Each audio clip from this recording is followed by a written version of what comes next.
Hello. The core word for this week is quiet. Shh, quiet. So we have this switch that I was using today, and I'll show you how it works. We push it one time, and that's really loud. We push it another time. You can hear it's quiet, whispering. So really, it's teaching the kids to change their voices to whisper and to be loud. So your actions should match that. So if you're being quiet, you get really, you get really small. You try to be smaller, quiet, and you have gentle touches on your child's back or things like that. And then when you're loud, you want to be really big. Open up your arms really wide, pat their back, clap, jump. So you really want to show the difference between quiet and loud. So for today, what we were doing, you'll see the Google slide. There's some songs and videos that go along with quiet and loud and that kind of thing.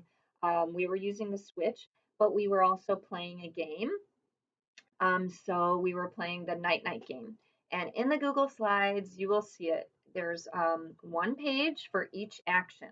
So the first action in the game is to wave goodbye because we're going to go night-night. So we're saying night-night. So we want the child to maybe imitate waving. We'll take their hand and show them to do that. You can use mirrors for this too.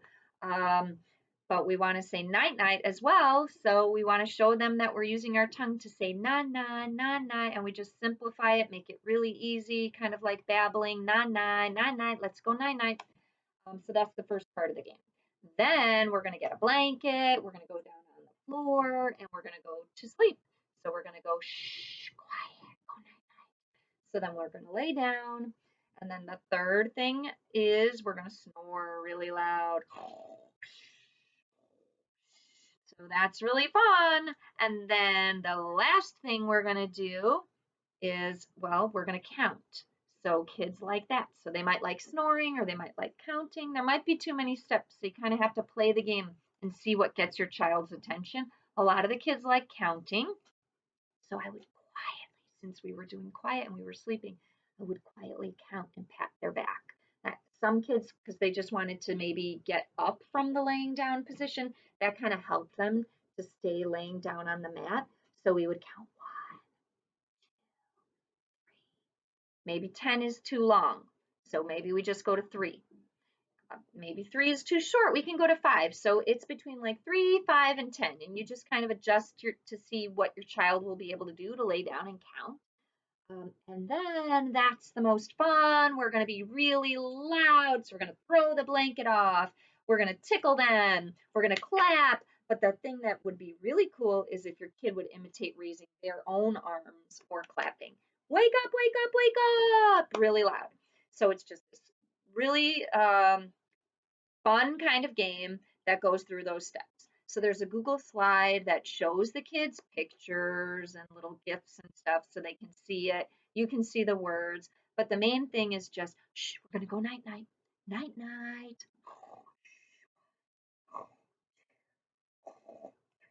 Wake up, wake up, wake up. That's the whole sequence of the game. So have fun with that. I can tell you a lot of kids liked that game. Kids who like to go under blankets, who like to put their heads in pillowcases. That's something fun. So we even had some kids today in the classroom playing with each other. So pulling the blanket off the other person and waking them up. So this will be really fun for like anticipation. It's really important for kids who aren't playing and waiting or anticipating what's next is just stay under that blanket for a while. Once they know the game, stay under that blanket for a while. See if they're going to pull the blanket off to try to get you to say, wake up, and give them tickles. And if they walk away and you've lost them, then maybe you waited too long. Maybe they need a little bit more excitement. But they're going to need to practice this game a lot and get familiar with it. I had a student who really likes Twinkle, Twinkle, Little Star, and she likes that for going to bed. So that was how I got her to play the game. This was something, that wasn't planned. I'm telling you all of the steps for the game, but this girl wasn't playing. I know she likes Twinkle, Twinkle, Little Star. So that's how I got her to lay down. So I said, Twinkle, twinkle, little star. And then she gently kind of copied, and we went to sleep. And we put our heads down. We had like a gymnastics mat in the classroom, so we were doing that on the gymnastics mat, and we were laying down. So for that child, I used Twinkle Twinkle Little Star. So if you can think of what your child likes, that's better, you know. But if your kid is playing along and doing all of the steps, really see if they'll try to imitate a gesture for each step. So for each gesture, the step would be night night, shh, and then copying going to sleep, and then wake up. See if your kids can imitate some of those things as they're playing along. Another important thing, like I said, is to wait and see.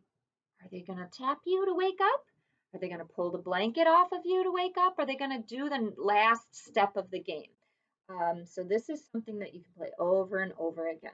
So that's what we're doing in the classroom. There's also another game that I have called Don't Wake Daddy. And it's this little bed. I think I can show you a picture of it. So there's a little bed here, and Daddy lays down in the bed, and then you push this button and you count, and he'll wake up. So I'm going to actually show you. So if you want to bring your kids in the room and show them this video, that might be something fun. You could do this together with them. Okay, I'm going to put the toy together. You can grab your child and see if they might like watching this.